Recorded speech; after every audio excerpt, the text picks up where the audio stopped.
आप कितना जिएंगे, कब तक जिएंगे, कब तक चलेगा, कब तक आपका पैसा आपका साथ देगा, आपको नहीं मालूम। लेकिन एक बात जरूरी है, यदि आप परमेश्वर से जुड़े रहोगे तो वो आपका साथ देगा, वो आपका साथ देगा। हम तो जब ही याद करते हैं जब हमें उसकी जरूरत होती है।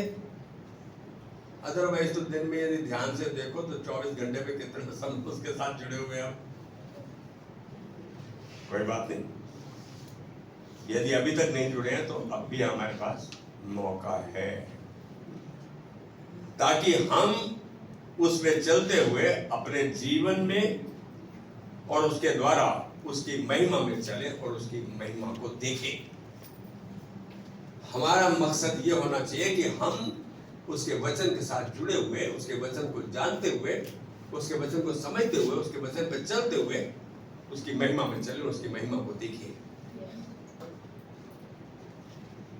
आज एक प्रश्न, आज ये कलीसिया शुरू होने से पहले एक ज्योति ने उत्तर दिया कि क्या कारण है हम परेशानियों में, हम माफ नहीं कर पाते। सच में जड़ यही है, जड़ यही है, माफ नहीं कर पाते। मैं कह रहा हूँ यहाँ पर कितने बंदे बैठे, हम माफ कर देते हैं नीला बेटा, माफ कर देते हैं लोगों को, माफ कर देते हैं तो हमारा संपर्क उनके साथ ठीक हो जाना चाहिए। माफ करते हैं रजनी में, नहीं करते, माफ ही तो नहीं करते। बोला माफ करो और भूल जाओ, ना कि माफ करना ही भूल जाओ। हमारा ये मकसद हो गया, अबे तूने ऐसा किया था, तूने ऐसा किया था, तूने बीमारी में, तो आप फिर बीमार हो तो आपको क्या परेशानी है, रहो। माफी आपको उद्धार तक लेकर जाती है, आपको चंगा करती है, आपको आशीष दिलाती है, आपको परमेश्वर के साथ जुड़े रहने में आपका मदद करती है। माफ करना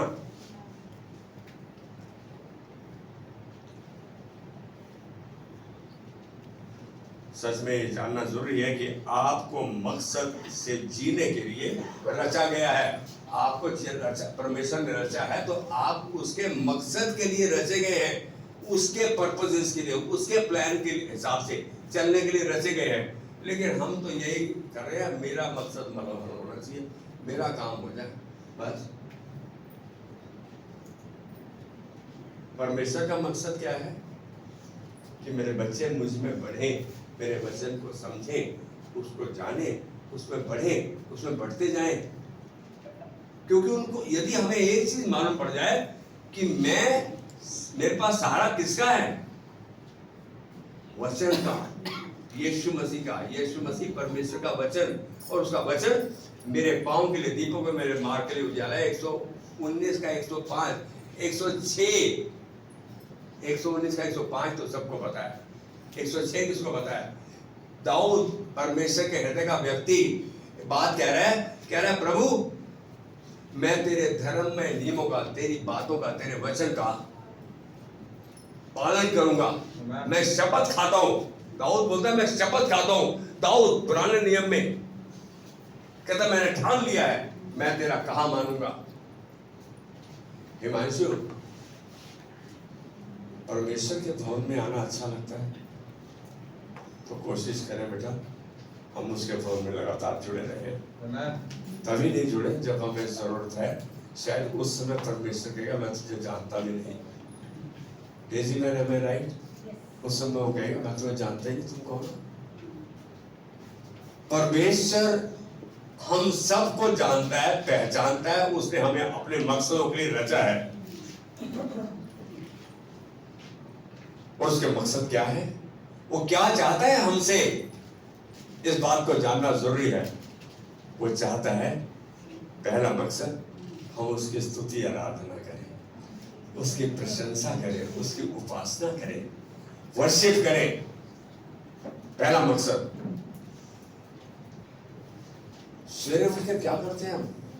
अबे यार किसी ने चाय नहीं पूछी, आज किसी ने पानी नहीं पूछा, मेरे को कोई कुछ लेकर नहीं आया है। अरे कहाँ सो रहे हो, मेरे को पूछ ही नहीं रहे तुम, हैं? सच बात है ये। अरे कोई ना पूछा मेरे को, टंडन साहब क्या बताऊं आपको, ऐसे ही है सब। हमको अपनी पड़ी है। क्या मेरे को उस समय जरूरत है तो परमेश्वर के साथ संपर्क करने की। पहले उठूं तो परमेश्वर को देखूं, पहले उठूं तो मेरा नाता, मेरा रिश्ता परमेश्वर के साथ हो।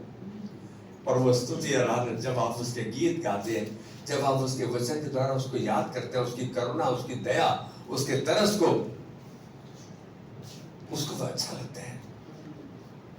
दूसरा है संगति करना।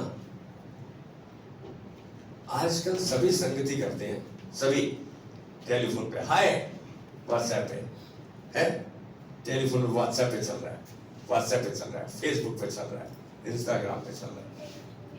कौन कौन चलाता है अपने अपने टेलीफोन को? परमेश्वर के साथ या एक दूसरे के साथ? मैं कहूंगा यदि परमेश्वर के साथ संपर्क आपका है तो एक दूसरे के साथ संपर्क रहना चाहिए। क्यों नहीं रहे? यदि एक दूसरे के साथ संपर्क नहीं है, टेलीफोन के द्वारा संपर्क होना चाहिए। पास साहब आपको हाय करा था, आपने जवाब नहीं दिया। अबे कभी नहीं दूंगा, कभी नहीं दूंगा। मैं तुम्हारे घर पहुंच जाऊंगा, तुम्हें मिलने आ जाऊंगा, वो ज्यादा अच्छा है।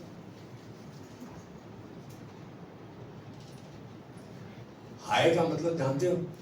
हाय, छाती पीट के जब कोई मर जाता है तो हाय करते हो। ओए कितने गया तू है? सच बात है ये। वहां पर रोने कैसे आता है? अरे मैंने 90% लोगों को देखा दूर लगा के है? भाई रो क्यों रहे हो?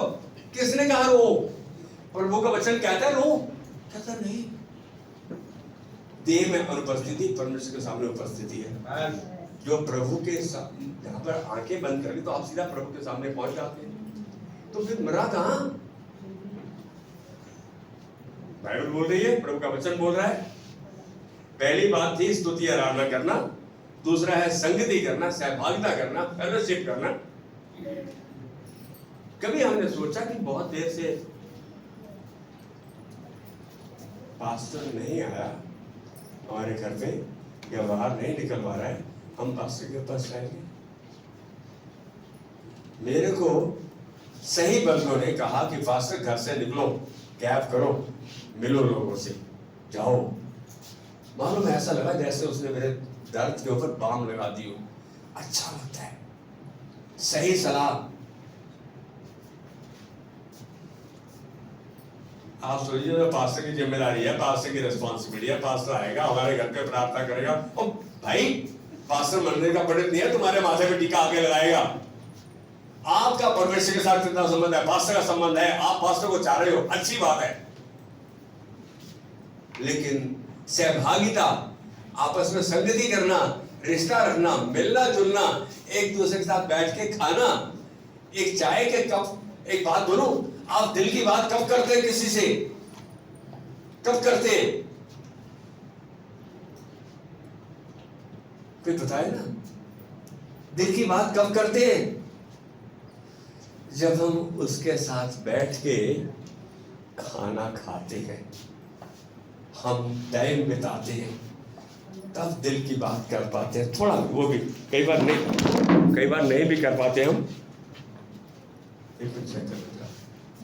मेरी बात को समझ रहे हैं? खाना खाते हैं तो आप उस समय बात करने पाते हैं, नहीं तो औपचारिकता होती है, अपना गए, प्रार्थना करके आ गए, खत्म हो गया। सहभागिता, संगति, फेलोशिप बोलूंगा। और तीसरी बात है चेला बनाना। कितनों के चेले हैं बताओ? हाथ खड़ा करो। अबे खाली फॉर्मेलिटी कर रहे हैं, चर्च में आके अपनी सीट गर्म कर रहे हैं तुम। कहां है चेले? चेले तुम्हारे पीछे होने चाहिए। चेले तुम्हारा पूछना चाहिए मैं कहां क्या करूं। कहां है चेले तुम्हारे? अभी बताऊंगा तुम्हें। और अगली बात है सेवकाई, मिनिस्ट्री। एक बात सुनो, आपके एरिया में कौन मंत्री चुना गया, कौन मिनिस्टर चुना गया? वो मिनिस्टर हो जाते हैं हमारे से बात करने के। वो नहीं, सेवकाई का मतलब है जो तुम्हारे साथ जमीन पर बैठकर सेवा करे, तुम्हारी बात को सुने, तुम्हारे लिए समाधान के लिए परमेश्वर से दुआ करे। मिनिस्ट्री, सेवकाई। और आखिर बात है प्रचार। जब ये चारों में हम हिस्सा नहीं ले रहे तो प्रचार क्या कर रहे हैं? अपनी बीमारी का, अपनी परेशानी का, अपनी जरूरतों का, अपने आपको क्या पता संसार में क्या हो रहा है। अरे हमारा आपस में रिश्ता कैसा है, हम आपस में एक दूसरे के साथ कितने जुड़े हुए हैं, परमेश्वर के साथ कितने जुड़े हुए हैं, ये जरूरी है। और वो उसके वचन के माध्यम से जुड़ते हैं। वो कहता है कि पहले मेरी स्तुति आराधना करो, पहला स्थान मुझको दो। परमेश्वर ने ऑप्शन नहीं दी, ये नहीं कहा कि आपको अच्छा लगे तो स्तुति आराधना करो, अच्छा लगे तो चर्च में आओ। नहीं भाई, तू अपने परमेश्वर यहोवा की उपासना करना आज्ञा दी। यहां हम देख रहे हैं कि ये 5 चीजें परमेश्वर हमसे चाहता है। हम एक एक मकसद को ध्यान से देखेंगे, उस पर मनन करेंगे और कोशिश करेंगे उस पर आज से चलना शुरू करेंगे। पहला था वर्शिप, स्तुति, आराधना, प्रशंसा, अर्चना, इबादत। ये परमेश्वर चाहता है। पहला बिंदु ये है, आप परमेश्वर ही के आनंद के लिए रचे गए हैं। परमेश्वर की आनंद के लिए। कहां परमेश्वर का आनंद? या तो अपना हमारा ही गुजारा नहीं चल रहा। और गुजारे की बात किसने की? वो तुम्हारी हर मदद करने को तैयार है। हम उसकी उपासना करें। तुमको मालूम है वो क्या है? वो क्या कर सकता है? जब आप निराश हो जाओ तो एक बात को अपने हृदय की गहराई तक जाने दो कि परमेश्वर बिल्कुल नियंत्रण में है। He is in absolute control. चाहे कहीं का वॉर चल रहा हो या कहीं के झगड़े चल रहे हो, तेल नहीं आ रहा हो, महंगा हो रहा हो, ऐसा भी बोलेगा यार तेल में पेट्रोल महंगा हो गया यार, डीजल महंगा हो गया यार, ये गैस महंगा हो गया, अरे बड़ा मुश्किल। अबे तुम्हारे घर में तो पाइप गैस लगी हुई है, क्या परेशानी है? तुम्हारे पास तो हर प्रयोजन है। किसके पास आज शाम के लिए राशन नहीं है? किसके कोई ऐसा है जिसके पास घर के लिए खाना नहीं है आज शाम के लिए? सारे अमीर बंदे बैठे हैं यहाँ पे। लेकिन रोना धोना क्या है कि प्रभु इतनी बातें बोल रही हम तेरे से संपर्क क्यों करें? भाई इसलिए कि वो करता है, सृष्टि करता है, उसने हमें रचा है, उसकी इच्छा है। मेरी बात को समझ रहे हैं आप परमेश्वर के आनंद के लिए रचे गए। इस बात को परमेश्वर ने समोपदेशक 12:13 में स्पष्ट किया, पक्का कर दिया। समोपदेशक किसने लिखा? सुलेमान ने। सोलोमन द किंग, इस संसार का सबसे बुद्धिमान, जिसको परमेश्वर ने बुद्धि और ज्ञान का दान बख्शा, वो शख्स ने पुस्तक लिखी समोपदेशक। बहुत प्रैक्टिकल पुस्तक है बाइबल में। यदि आप देखो आखिरी अध्याय में 12वें अध्याय की 13वीं आयत, वो क्या लिख रहा है? उसने सब कुछ लिखा। कहता सब बेकार है, सब बेकार है, सब बेकार है। देखिए इतना नकारात्मक रहता बंदा, क्या पे क्या बकवास है। बाद में क्या बोल रहा है? संसार का सबसे अमीर, सबसे बुद्धिमान व्यक्ति, उसका बाप दाऊद, जिसने कोई युद्ध नहीं हारा, यहां लिख रहा है कि सब कुछ सुना गया, सब कुछ सुना गया। 12वें अध्याय की 13वीं आयत। अंत की बात यह है कि परमेश्वर का भय मान और उसकी आज्ञाओं का पालन कर मनुष्य का संपूर्ण कर्तव्य यही है। हमें पता लगता है मेरा कर्तव्य, मेरी जिम्मेदारी, मेरा क्या परमेश्वर मुझसे चाहता है। भय मानना, आदर करना, प्रेम करना, उसके कहे पर कहे को जानना और कहे को मानना। कहते हैं यीशु ने कहा यदि तुम मुझसे प्यार करता है तो मेरी आज्ञाओं का पालन करेगा। बेटी बोल रही है पापा को, पापा यार कहना तो नहीं मानूंगी मैं, लेकिन ये मेरा काम करना है आपने। संजय करेगा बेटा? मैं हाँ या ना में जवाब पूछ रहा हूं। बच्चे बाप को घास नहीं डाले, बाप से चाहे पापा जी कल यार एक 10 लाख का चेक बना देना। बोलता है बेटा रजनी देगी, यदि बच्चे सुने नहीं तो 10 पैसे का नहीं देगी, दे देगी। अभी सबके सामने कह रही दे देगी, लेकिन बाद में बोलेगी वो तो पास्टर के सामने कहना था। आज एक बात, हम सब एक जैसे हैं। जब तक हमारी जरूरत पूरी हो रही है, जब तक बच्चे हमारी बात मान रहे हैं, तब तक तो हम मान रहे हैं। मैं कह रहा हूं मेरे बच्चे यदि माने या ना माने, फिर भी मैं बच्चों को आशीष करूंगा। पता है क्या है, बच्चों को इतना आशीष करो कि वो कुछ भी कर पाए, कुछ भी करे, लेकिन इतना नहीं कि कुछ ना करे, इतना नहीं हो कि वो कुछ ना करे, इतना दो कि वो कुछ भी करे। इसको समझना घर जाके अच्छा लगेगा। तेरे बच्चे तेरा कहना माने या नहीं माने, अपने आप को इतना बदल कि तेरा सारा कहना माने। बदला रहा हूं क्योंकि हम ही सही उदाहरण नहीं है, हमको अपनी पड़ी है। हम बच्चों के बारे में सोचे ना, वो हमारे बारे में चिंतित है कि मेरे बच्चे मुझे जाने, मुझे समझे, मेरे कहे पर चले, ताकि मैं इनको थामे रहूं। आज एक बात जानो, सीधे खड़ा हो जाओ, खड़ा। ये आप खड़ा देख रहे हैं इसको, कैसे खड़ा है भाई? अपनी टांगों खड़ा।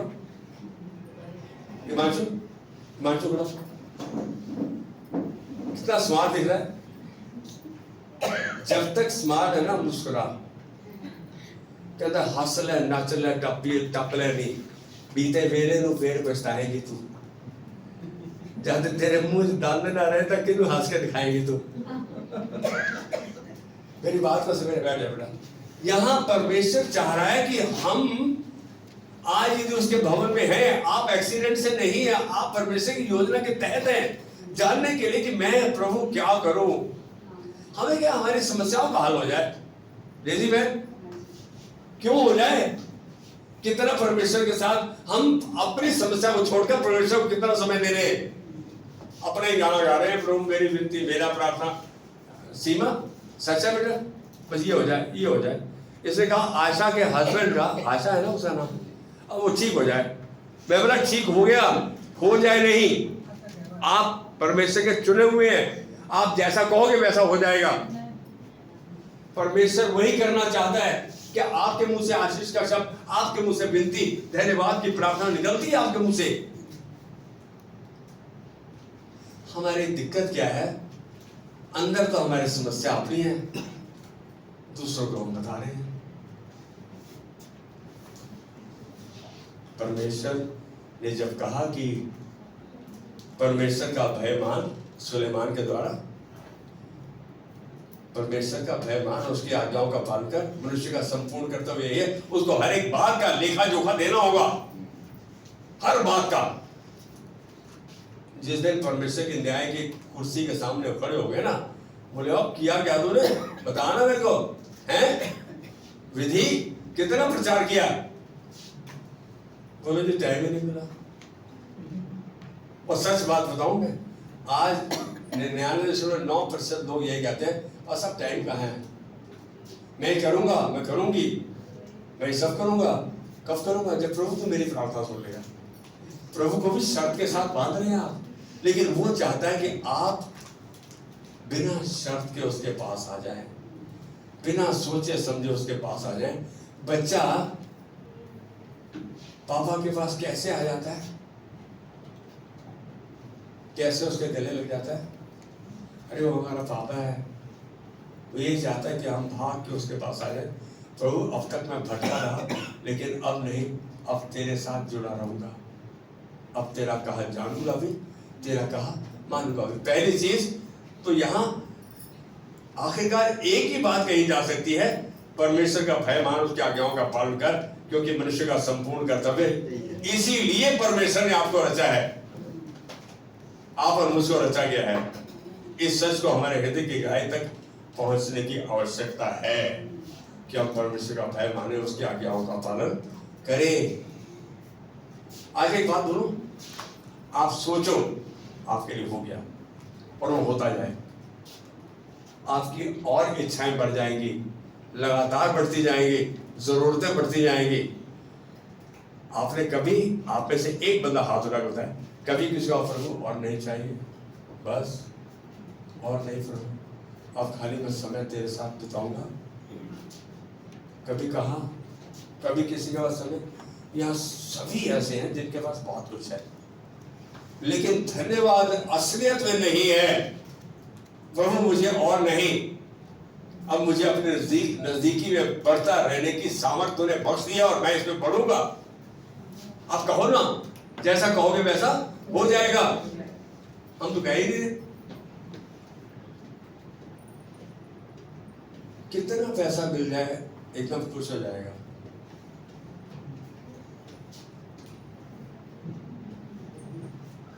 हम बोलते नहीं है, हमारा चुप रहना हाँ है, बस जितना मर्जी करते प्रभु, बस बोल रही, किसको पता नहीं लगना चाहिए पड़ोसी को तेरे पास जा रहे हैं, तो सारे मांगने आ रहे हैं। आपको परमेश्वर ने कोई दान दिया तो इसलिए दिया कि दूसरों के लिए इस्तेमाल हो, आपके लिए तो उसने सब कुछ दिया है, अपने आप को दे दिया। पहली बात क्या था? परमेश्वर का भय मान और उसकी आज्ञाओं का पालन कर। वर्शिप, सच्ची आराधना यही है। दूसरी बात संगति, फेलोशिप, संगति, सहभागिता। मैं कहूंगा कि यह जानना आवश्यक है कि आप एक परिवार के लिए बनाए गए हैं, एक परिवार के लिए रचे गए हैं। क्या आपके परिवार में सबके साथ रिश्ता अच्छा है? मैं कह रहा हूं पहले तो हमारा परिवार, माँ बाप बेटा बेटी, उसके बाद हमारा परिवार, बड़ा परिवार, उसके बाद ये परिवार। मैंने आज एक प्रश्न पूछा था, कोई बंदा खड़ा हो गया मेरे को बोला कि मैं चर्च में हर एक बंदे का नाम जानता हूँ। कोई बंदा खड़ा हो गया बोले मैं इस कलीसिया में हर एक के नाम को जानता हूँ। तुम्हें अपने परिवार का कितना ख्याल है, कितना प्यार करते हो, कितना जानने की कोशिश करते हो? परमेश्वर क्या जानोगे जब इस छोटे से परिवार को नहीं जान रहे? जो परमेश्वर को साथ संगति में समय बिताता है ना, वो एक दूसरे को जानने की। क्या आप जब प्रार्थना करते हो तो एक एक बंदा आपकी प्रार्थना में आता है आपके सामने? तभी आएगा जब आप कोशिश करोगे, जब उसके साथ समय बिताओगे। उसके एक बार घर चले जाओ, अरे आज मैं तेरे से मिलने आया, तेरे लिए प्रार्थना करने आया। सहभागिता, संगति जरूरी है। मालूम है याकूब 1:18 पे पढ़ेगा। संगति, मैं इसका एक उदाहरण दे रहा है, इससे पहले की किताब में निकाल लो। परमेश्वर का संगति का उदाहरण दूं, अदन के बगीचे में आदम और हवा से रोज मिलने आता था। ये था परमेश्वर की संगति का उदाहरण। मिलने आता था, उनके साथ आनंद करता था, उनकी बात को सुनता था, उनको बोलता था। ये है संगति। हम घर में आकर भी टेलीफोन में लगे हुए हैं अपना। मैं बड़ी टेलीफोन पे रिश्ते चले मेरी, टेलीफोन पे चले, पैसे टेलीफोन पे आ गए, मिल गए, वो तो बैंक जाना पड़ेगा। हाँ मिल गए, वो दे जाते हैं, उनको थोड़े पैसे देने पड़ेंगे। परमेश्वर के साथ संपर्क रखना आपकी जीवन की पहली आवश्यकता है। कोई 1:18 पड़ेगा। याकूब 1:18। उसने अपनी ही इच्छा से हमें सत्य के वचन के द्वारा उत्पन्न किया। उसने अपनी इच्छा से अपने सत्य के वचन के द्वारा हमें उत्पन्न किया, पैदा किया। हाँ, ताकि हम उसकी सृष्टि की हुई वस्तुओं में से एक प्रकार के प्रथम फल हो। हम पहलोठे हो जाएं, प्रथम फल हो। इसके लिए रचा, संगति के लिए रचा। फल क्या होता है? पेड़ के साथ जुड़ा रहता है। यही परिवार के सदस्य का रहना चाहिए।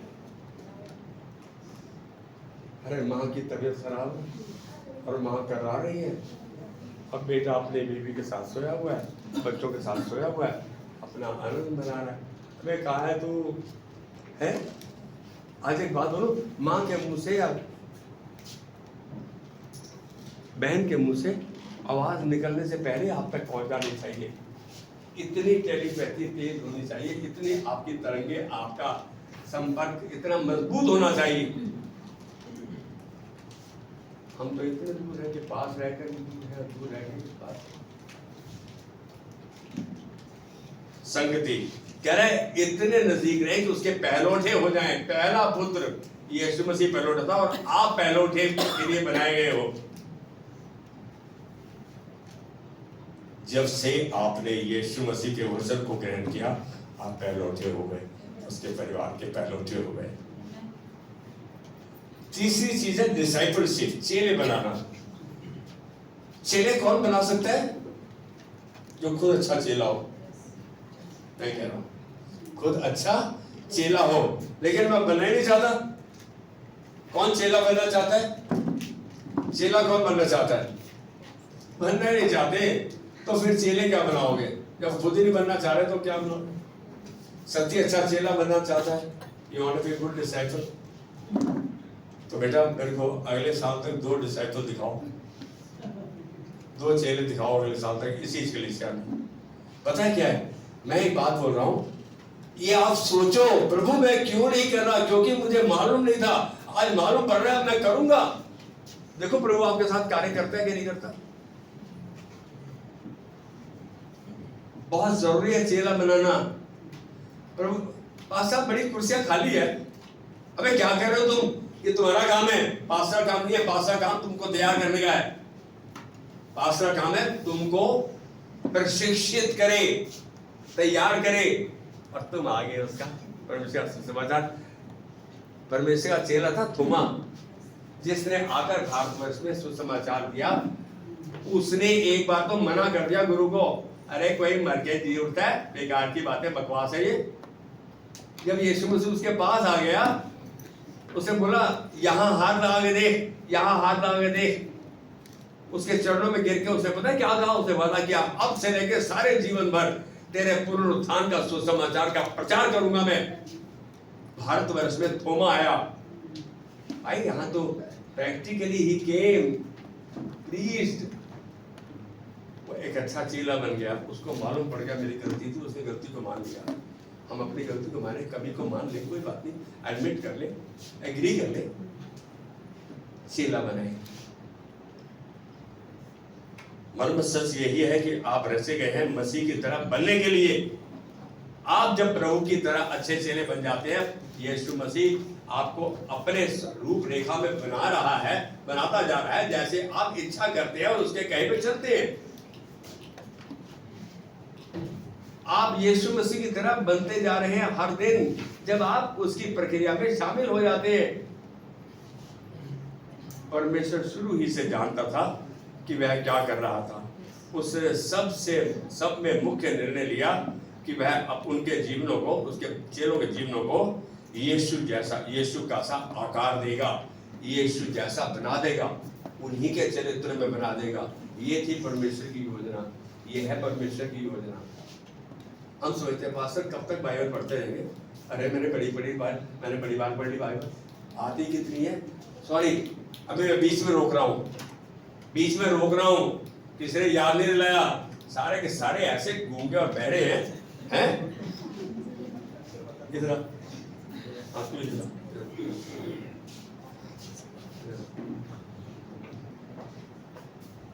5 वचन सुनाओ, 5 वचन, वो मैं कह रहा हूँ कोई सुनाओ, 5 बोलो। कौन सा वचन है, कौन से अध्याय का है, कौन सा वचन वचन संहिता 91, जो प्रधान के छाया में सामने रहे, वह शत्रु मान के छाया में ठिकाना पाएगा। मैं यहोवा के विषय में कहूँगा, वह मेरा शरण सा घर है, वह मेरा परमेश्वर है। मैं तुझे बिजली के जाल से, महामारी से बचाएगा, मैं तुझे पंखों की आग में रहेगा, मैं तेरे पाप को डरने देगा, मैं तेरे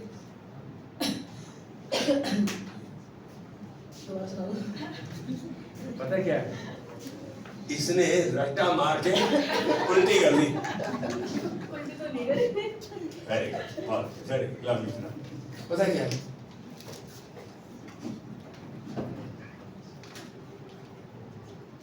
मम्मी तो उस दिन था जिस दिन मैंने कहा था मैं वचन के लिए कहूंगा सामने से। कितने वचन सुनाओगे परमेश्वर के जन को कि जो तुम्हें आते हैं, जिन पर तुम पालन करते हो, पालन तो नहीं करते। आप मैं कहूंगा एक वचन सुनाओ, एक वचन। साल 37 वर्ष में अपने मार्ग की चिंता यहोवा छोड़, उसमें भरोसा रख, वो ही पूरा करेगा। अब ये वचन भी थोड़ा सा, अपने मार्ग की चिंता यहोवा पर छोड़, 37 का 5, और उस पे भरोसा रख, और में दबाव है, वही पूरा करेगा। इधर सुना एक वचन। भजन पवन संहिता 91 जो परम प्रधान के छाया स्थान में बैठा रहे वो शक्तिमान की छाया में ठिकाना पाएगा। यदि माँ बाप को शर्म आ जाए थोड़ी सी तो यहाँ से सीख लो। नालायक को, माँ बाप को नहीं बाकियों को भी बोलो, बाकी भी माँ बाप को। मैं उसको यहोवा के विषय कहूँगा, वो तेरे सिरस्तान और गढ़ में, मैं उस पर भरोसा रखूंगा। आमीन। मैं संदेश को बीच में रोक कर भी बोल दूंगा, याद दिला दिया करो मुझे। घर जाने नहीं दूंगा जब तक वचन नहीं सुनाओगे। पास्टर दिखता है बड़ा साधारण सा है, साधारण, अब कहाँ मजबूत होगा, लेकिन अभी भी शेर शेर रहता है। आए समझ में, बूढ़ा होने पर भी अपना शिकार खुद करता है। मेरी बात को समझ रहे हैं आप? चेला बनाना कितना जरूरी है। जो कहते हैं किनको परमेश्वर अपने जैसा बनाता है, यीशु मसीह अपने जैसा बनाता है, जो उससे प्यार करते हैं, तो उसका कहा मानते हैं, उनको बिल्कुल अपनी शक्ल में, अपनी रूपरेखा में बनाता जाएगा। ये है परमेश्वर की योजना। तो इसलिए चेला बनाना जरूरी है। हम अपने असली जीवन की छवि उसमें देख पाते हैं, यीशु मसीह में। बिल्कुल जैसा जीवन आप जी रहे हैं वैसा ही जीवन पृथ्वी पर उसने जिया। हमारी समस्याओं के साथ उसने अपनी पहचान दिखाई। इसीलिए मैं यीशु मसीह को अपना गुरु मानता हूँ। मैं उसकी शिक्षाओं से प्रभावित होता हूँ, इसीलिए उसकी शिक्षा पर चलने की कोशिश करता हूँ। मेरे को बोल दिया, अरे टंडन टंडन कहाँ से क्रिश्चियन हो गए, तू भी चूड़ा हो गया। मेरे मुंह पे बोल दिया, तू चूड़ा चमार हो गया। अब मेरे बहुत नजदीकी का बंदा, मैंने उसको बोला कान खोल के सुन ले, अपने शब्दों को ठीक कर। चूड़ा नहीं, चूड़ों का सरदार। और सरदार कौन होता है? लीडर। भाई मैं उसके द्वारा लीडर निश्चित किया गया हूं। क्यों नहीं प्रचार करूं, क्यों नहीं उसका गुणगान करूं, क्यों नहीं उसकी सच्चाई को तुम तक पहुंचाऊं? ये मेरा फर्ज है। ये मुझे कमीशन किया गया है, मिशन दिया गया है, मुझे इसके बारे में रचा गया है। आप सब भी उसी मकसद से रचे गए हैं। हम ये नहीं कहें कि बस हम कुर्सी पे इधर बैठेंगे और यहाँ से पास्टर मचाता रहेगा, हाल आप सुन लेंगे चले जाएंगे अपना, ठीक है। नहीं भाई, आज एक बात जान, परमेश्वर का भय मान और उसकी आज्ञाओं का पालन कर। मनुष्य का संपूर्ण कर्तव्य यही है। मेरे समझ में आता है ये बात, सेंटेंस मालूम है। मैं यहाँ कहूँगा जिस मकसद से उसने हमें रचा है, हम परमेश्वर के उस मकसद को रोमियो 8:29 में देख सकते हैं। रोमियो 8:29 में परमेश्वर ने किस मकसद से हमें रचा है। परमेश्वर ने तो मकसद अच्छा था, हमने ना जानना चाहा, ना समझना चाहा और ना मानना चाहा। लेकिन आज मैं कह रहा हूं, मेरे साथ प्रार्थना में हाँ करोगे तब इस हाल से बाहर निकलने दूंगा तुमको मैं। आप क्या समझते हो? दिल से एक बार हाँ करो ना उसको।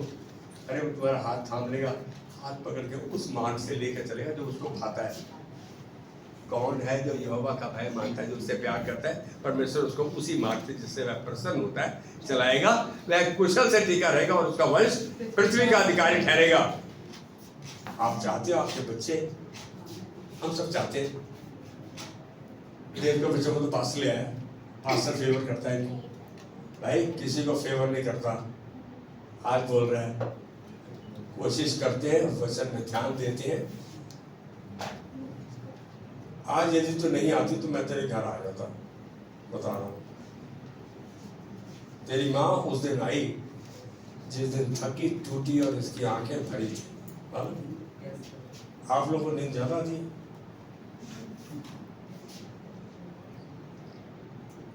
अनुग्रह इधर, ये बेटा है हमारा, एक वचन सुना, 5 वचन, एक ये समझा एक दिन जुड़ जाओ, एक तो मेरी मां बोलती रहती है, मेरा बोलता रहता है, अबे आज बोल। मत्ती 7:7 मांगोगे तो दिए जाएगा, ढूंढोगे तो पाओगे, खटखटाओगे तो खोला जाएगा। ये है भिखारी की आत्मा। सब में मांग ले, अबे मांगने में भी कमी, मांग ले गा गाया इसके उतार ले कपड़े, पहनाएंगे कम उतारेंगे ज्यादा। Thank you, God bless you. अगली बार 5 क्वेश्चन सुनूंगा तेरे से, एक बार आवाज दूंगा तो 5 ही सुनूंगा, कम नहीं। क्या इनके लिए ताली बजाएंगे? भाई प्रभु ने कहा मांग, मैं प्रभु कहना मांग रहा हूँ, प्रभु मुझे चाहिए तेरी नजदीकी, मुझे चाहिए तेरा अनुग्रह, तेरा अभिषेक, तेरा चलन, तेरी अगुवाई मुझे चाहिए, और मैं नहीं छोड़ूंगा तुझको। मालूम मांगने का अर्थ है जी कोई अगले हफ्ते से सवाल पूछेंगे, मुझसे वचन पूछेंगे, कोई आने छोड़ देगा? नहीं आओ, यहाँ बिकने के लिए नहीं आ रहे, डोंट कम। मेरा जो गुरु था ना, मैं बताऊंगा, तुम तो भाई कुछ नहीं हो। मेरा गुरु brother Ken, he was group captain, director intelligence air force. उसके पास ब्रिगेडियर की बीवी आई, ब्रिगेडियर किसको मालूम हो, उसकी बीवी। धौला कुआं में मैं संगति के लिए जाता था, फेलोशिप के लिए, संगति के लिए। उसको बोल दिया 7:35 पे, अभी यहाँ पिकनिक है क्या? कहता डोंट कम। मैं बोला केन भाग जाएंगे, जैसे इसने कहा ना लोग नहीं आएंगे। भाई आओगे तो परमेश्वर की रूपरेखा में बनते जाओगे। है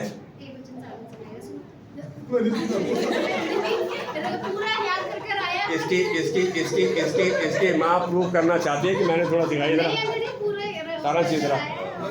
अब इसकी माँ जा रही है इसको भट्टे में धकेले, इधर कैसे याद है? ये ले, कौन सा वचन है, मैंने पता कौन से अध्याय का, बोल शाबाश। हाँ 110 का नहीं 110 119 का 105। तेरा वचन मेरे पाँव के लिए दीपक और मेरे मार्ग के लिए उजियारा है।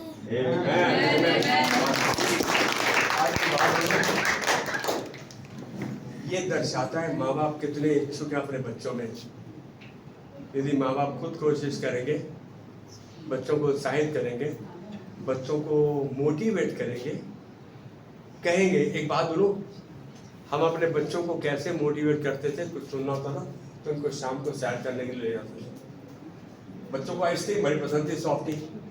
अब छोटे छोटे होते हैं, अब आइसक्रीम की रेडी निकल गई, पापा जी वो दशहरा है, पापा जी यहाँ देखो, बकवास बंद कर, चलो आगे चलो। इनके वहाँ कोई आइसक्रीम मिल जाएगी। अब मेरे को मालूम था इनको खिलानी है मेरे को आइसक्रीम। पापा मना कर देगा आपको, जब आप मांग रहे हो नहीं देगा, लेकिन उसका इच्छा यही है कि मैं इनको इनकी जरूरत से ज्यादा दूं। ये चाहता है मेरा परमेश्वर। हम क्यों नहीं उसको समझ पा रहे? रोमियो 8:29। यस बेटा। क्योंकि जिन्हें उसने पहले से जान लिया है, उन्हें पहले से ठहराया भी है। आप और हम पहले से परमेश्वर के जाने गए हैं, उसने हमें पहचाना है, पहले से ठहरा दिया उसने। हाँ, कि उसके पुत्र के स्वरूप में, ताकि वह बहुत भाइयों में पहलौठा ठहरे। उसके पुत्र के स्वरूप में बढ़ते जाए और वो पहलौठे ठहरे। ये है परमेश्वर की इच्छा। पहलौठा कौन होता है? सबसे बड़ा बेटा, पहला बेटा। 2 हिस्से होते हैं, यहूदी कल्चर के हिसाब से, इजरायली कल्चर के हिसाब से। यदि बाकियों को हिस्सा मिल रहा है तो उसको 2 हिस्से मिलेंगे, पहलौठे। आपको पता है? तो खाली सुन रही है, मेरे को 2 हिस्से मिलेंगे। मम्मी सुन रही है तू, है ना? मेरे 2 हिस्से हैं, बाकियों को 1-1। अरे आप तो बहुत सारे हिस्से के हकदार हैं। सब कुछ आपका है, सब कुछ परमेश्वर का है, आपका है। आप मसीह के हैं, मसीह यीशु परमेश्वर का है, तो सब कुछ किसका है? मेरा। ये महसूस करना सब कुछ मेरा है बड़ा मुश्किल हो रहा है। कहता काम मेरा है, मेरे हाथ में तो नहीं है। हाँ, इसीलिए भिखारी की आत्मा रहेगी यदि ऐसे करोगे तो। आपने देखा कि हम 4 मकसद कौन से थे? पहला था वर्शिप, स्तुति आराधना। दूसरा संगति करना। तीसरा चेले बनाना। चौथा कहिए, चौथा बताया नहीं मैंने, बताया तो है मिनिस्ट्री, सेवकाई। अब सेवकाई के लिए आप रचे गए, आपका आकार, आपका ढांचा, आपकी शेप, आपकी रूपरेखा सेवकाई के लिए बनी है। कमाल है। इफिसियों 2 का 10 ये ध्यान से देखें, क्योंकि हम सब उसके बनाए हुए हैं और मसीह यीशु में उन भले कामों के लिए सिरजे गए हैं जिन्हें परमेश्वर ने पहले ही से हमारे करने के लिए तैयार किया है। परमेश्वर ने वो कार्य आपके लिए तैयार किए हैं, आपको रचा उसने अपने मकसदों के लिए। आप मिनिस्ट्री के लिए बनाए गए हैं, सेवकाई के लिए, सेवा के लिए। हमारे पास बहुत सा सामान आ जाए और बहुत सी अच्छी मिठाई जो कहीं नहीं मिलती, क्या करेंगे? देव के घर का राज का दामाद है, जिसके उनका मतलब सारी फिल्म इंडस्ट्री को या बड़े बड़े लीडर्स को, मिनिस्टर्स को उनकी मिठाई जाती है। 3600 रुपए का 1 किलो का डब्बा है। कितना बेटा? कितने का मनोज? 3600 रुपए का। कौन लेगा 3600 रुपए का? किसी का हाथ उठा है? और खाने को 4.5 बजे। ये 3600 वाला एक टुकड़ा दे देना। परमेश्वर ने आपको ऐसी मिठाइयों के लिए, ऐसी संगति के लिए, ऐसी सेवकाई के लिए, ऐसी स्तुति आराधना के लिए रचा है जिसका कोई मूल्य नहीं, जिसका कोई कीमत नहीं। आप लोग क्यों नहीं महसूस कर रहे? परमेश्वर आपकी जरूरत को पूरा करने से बहुत ऊंचा है। हमारी समस्या तो एक बिंदु है, and he is above all. वो सब कुछ कर सकता है।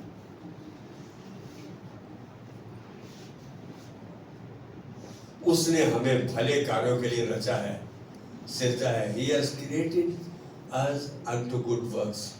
भले कार्यों के लिए। वो भले कार्य क्या है? एक दूसरे के साथ संगति रखना, परमेश्वर की उपासना करना, एक दूसरे को परमेश्वर के वचन के बारे में बताना, तैयार करना, चेला बनाना, सेवकाई करना। कोई आ जाए तो वैसे सेवा करना जैसे मेरे घर में परमेश्वर आ गया हो। यहाँ कैसी सेवा होती है? मम्मी पास्टर आया है, पता लग गया भाई, पास्टर साहब दरवाजे से मिट्टी झाड़ो और भाग जाओ।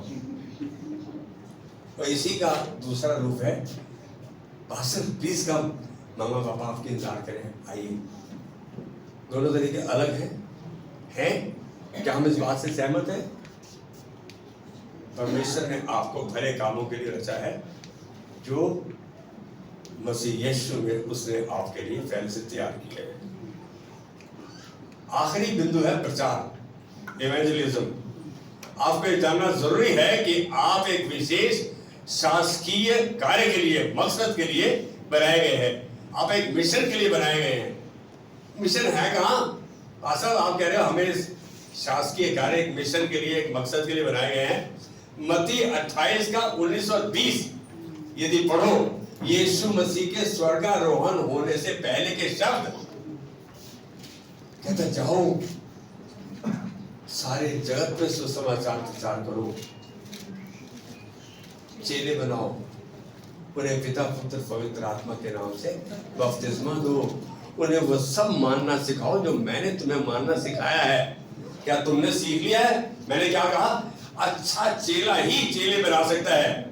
यदि मैं एक अच्छा कारपेंटर हूं तो कारपेंटर को बना सकता हूं।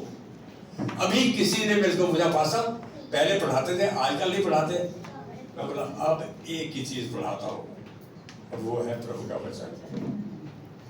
आज भी यदि मैं पंजाबी वाक्य में बोलूं कि मैंने पढ़ाना शुरू कर दिया है, यदि 1000 रुपये घंटा भी मांगूंगा तो मिल जाएंगे। आज बोल रहा हूं मैं, उतना परमेश्वर ने अनुग्रह किया, उतनी इमेज दी। जिस घर में 100 रुपये में 2 बच्चे पढ़ाए सन 67 में, 67 में, उसी घर में 500 रुपये 1 घंटे के लिए, 100 रुपये पूरे महीने के 2 बच्चे पढ़ाने, 100 रुपये में 2 बच्चे पढ़ाने उसी घर में। तो वो मुल्तानी थे, शायद सबने सुना, फोनिक्स केबल्स, डेकोलाइट, डेकोप्लास, केबल की मेशेबल बनाने की मशीनें बनाते थे। लेकिन इतना मजबूत आदमी कि सांप के मुंह से पैसा निकाल ले। उसकी बहू ने बोला कि सर की पेमेंट देनी है। कहना 15 दिन के इतने पैसे? उन्होंने 100 रुपये 2 महीने के दिए थे, दो बच्चों के 100 रुपये 1 महीने के। अब 500 रुपये घंटा 14-15 दिन आखिरी दिनों में पढ़ाया उन्होंने। कोई बात नहीं, बच्चे के बहुत अच्छे मार्क्स आ गए। वो तो सर को मेरे पास लेके आओ। देखो कितना चुस्त आदमी है। कहता सर जी है ना पैसे? मेरे को बोल रहा है। मैं बोला कहाँ? ये तो आपकी बहू ने एग्री किया है, आपने माना है इतने पैसे देने। मैं इसलिए बता रहा हूं कि हम सब में चुस्ती चालाकी है। मैं बोला ऐसा है? कह रहा आगे भी तो आपके पढ़वाना है। उसने ये मुंह से निकल गया। मैं बोला अगले साल की पेमेंट दो, 25% डिस्काउंट, पूरे साल की पेमेंट दो, 25% डिस्काउंट। कहना सर जी सारी पेमेंट कर दो, सारी पेमेंट कर दो, जितने पैसे बनते हैं दे दो। आज एक बात सुनो, आपको परमेश्वर ने अपनी रूपरेखा में अपने मकसद के लिए बनाया है। मैं कह रहा हूं कि ये बात मैं कब की कर रहा हूं? शायद 72, 73, 74, 75 की कर रहा हूं। आप ये जानो कि आपके पास किसी भली वस्तु की घटी नहीं होगी। एक बार परमेश्वर से वादा करो, प्रभु मैं तेरा कहा मानूंगा।